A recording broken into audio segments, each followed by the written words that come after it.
So do you like cooperative or competitive games better? Both? Well then, Between Two Castles is perfect for you. So this is the review for the game Between Two Castles of Mad King Ludwig, the good and bad about the game. By the end of this review, you will know if this game is for you. We have 6 burning questions that we will answer, but before we do that, Giannis, what is this game all about?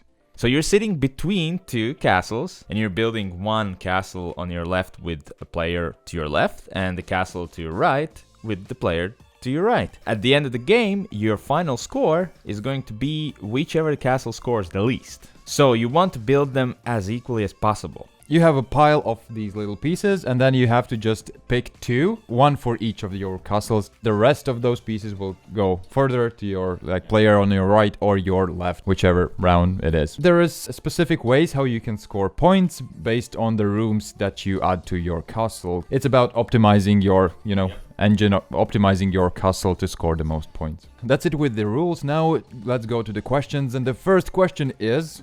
Who would you buy it for? Ready? 3, 2, 1. Boom. Middle Ground Seekers. We also mentioned it in the intro. It's a cooperative / competitive game, because at the end you will score your points for your worst castle and only one person will be the winner. But overall, it has cooperative elements as well as it has these competitive elements. And if you're in a gaming group, that some people will enjoy cooperative games more and the others want, rivalry and fight for your points, then this would be the perfect fit, because I think everybody can get satisfied. This concept of you doing something together with somebody else, well, actually two somebody else's, is quite unique, because it's not really a semi-cooperative game, because it's not a cooperative game at all, to be honest. It's just, part of it is. But it feels quite unique, and I can't really think of anything else that is like that. What is the best alternative? 3, 2, 1.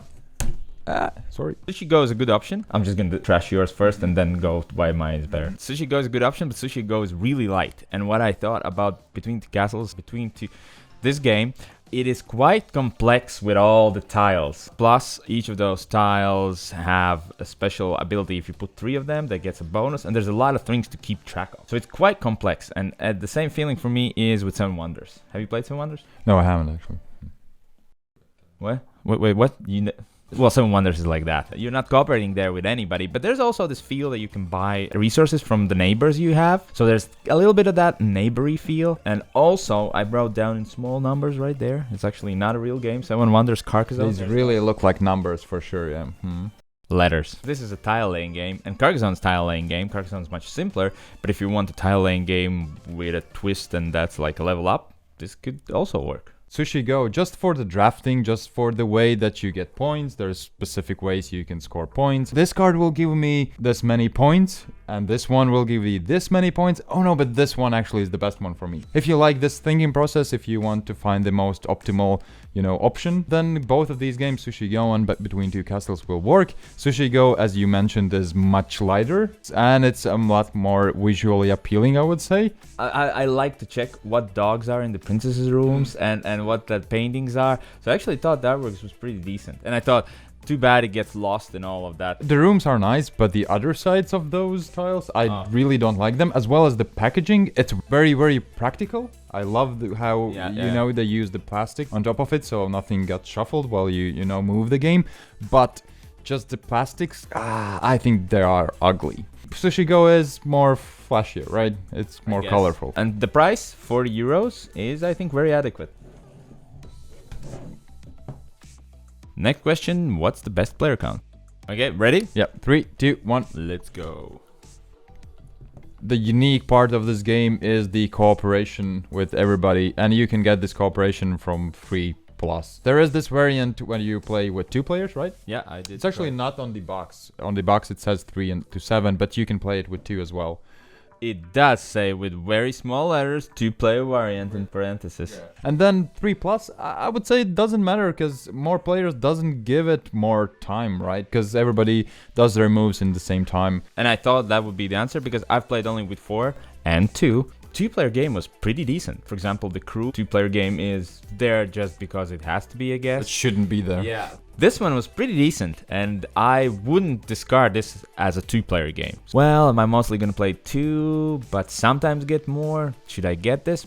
Yeah, I'd say yeah. Next question is, what's the worst part of this game? Let's go.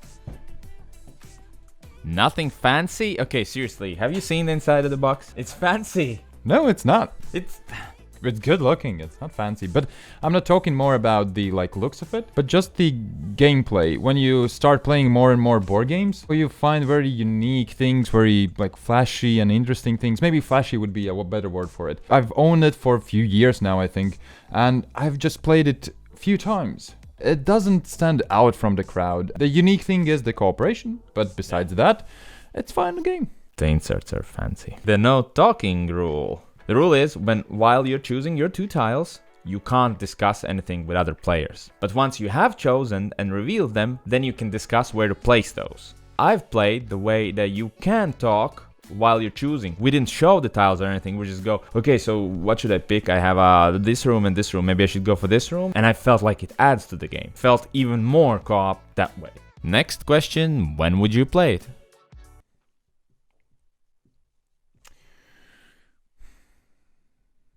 Ready? Yeah. 3, 2, 1.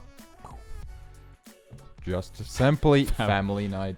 I think I might have overdid it. When I have guests that have played Carcassonne a lot, but want something else. That just comes back to my recommendation, I guess. I wouldn't call this a gateway game. This is definitely not something you would just get into board games with, because it is a bit complex with all the different rooms.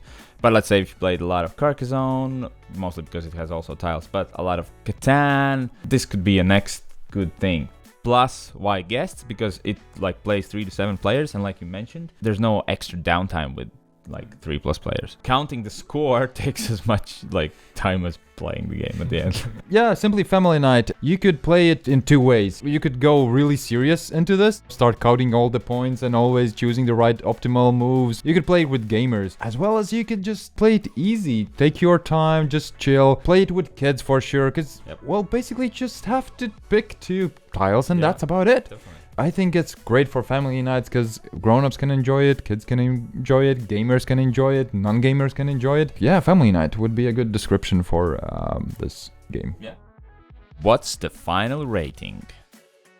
3, 2, 1. Oh, Really good.